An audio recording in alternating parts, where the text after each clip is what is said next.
Greetings,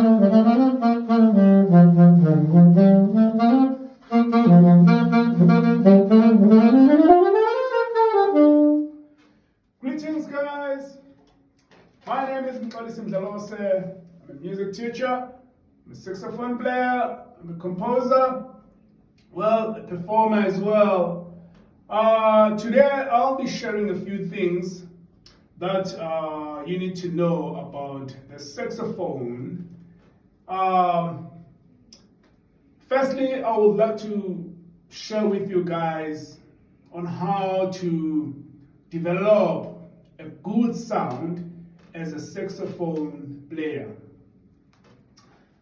Well, in developing a good sound, you need to know your long notes. You need to check your overtones. You need to get someone who you would be mentored by. You know, you don't need to have a mentor physically, but you can get few recordings of few saxophone players that maybe you can listen to, you know, to develop your sound, and also having an idea on how a saxophone is supposed to sound like. Okay, I'll just make a few illustrations on long notes.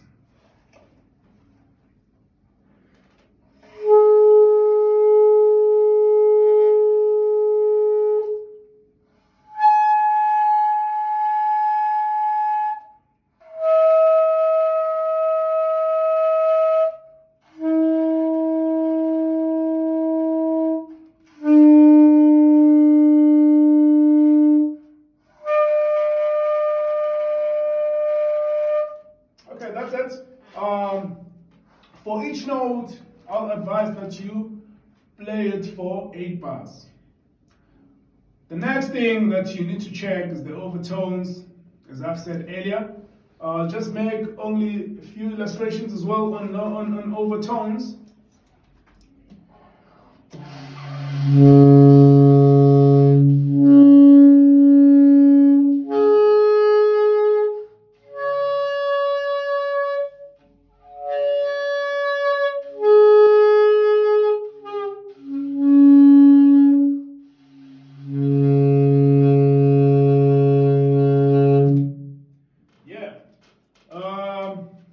Also check over your overtones for 8 bars, each note.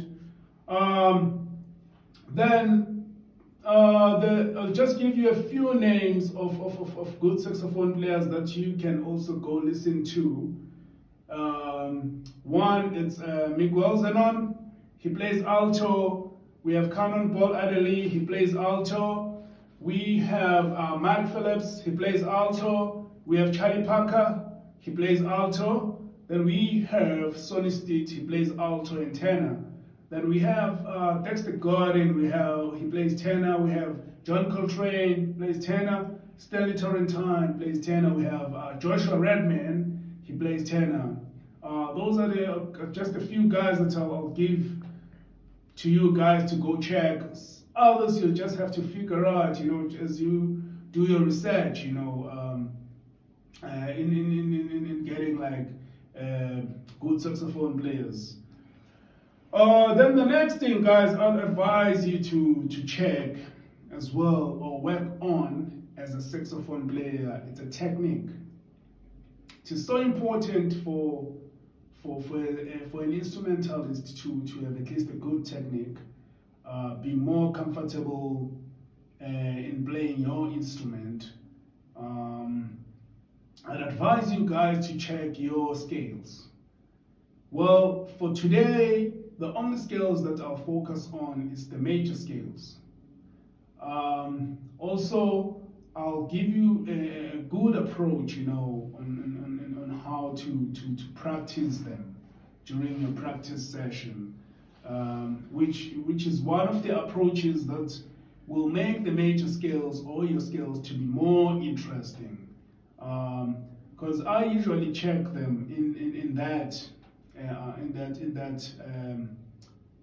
sequence, you know. which is a cycle of fourths. So I'm ascending in a cycle of fourths, then descending, it's descending in a cycle of fifths. I'll just play a few scales so you get an idea.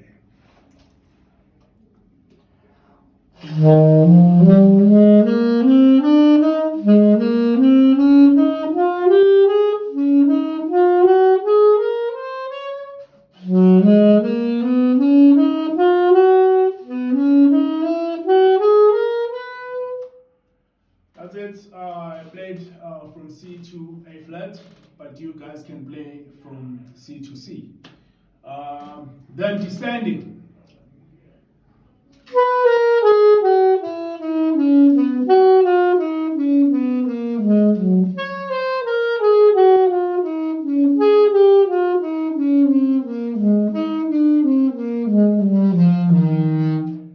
So remember I said descending is the cycle of fifths. And guys, I would really advise that you work on your scales. It is so important, guys, because they make you feel more comfortable in playing your instrument. The other scale that I will illustrate to you guys, it's chromatic scales. They are so important as well to know. You know, I have a friend actually who's a saxophone player. He was self-taught, like myself. So he used actually a chromatic scale approach in how like he taught himself to play the saxophone. Well, with him, he was from the piano and then he moved to the saxophone. Well, with me, I moved from the trombone to the saxophone. So he used the chromatic approach, you know, checking his or learning how to play the saxophone. And yeah, it's important as well to know this scale because it's mostly used in jazz. One saxophone player that loves using who loved using the chromatic approach, it was Charlie Parker. I'll play a few scales, guys, for you.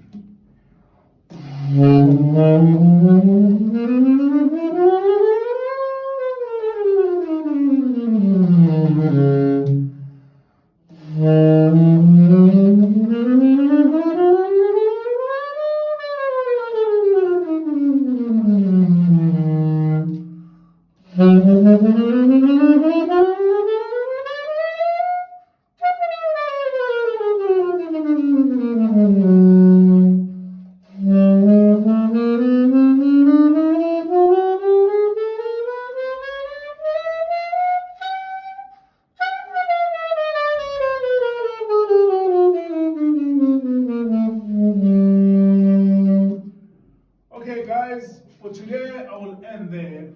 But please, guys, go practice till we meet again in the next workshop. Thank you.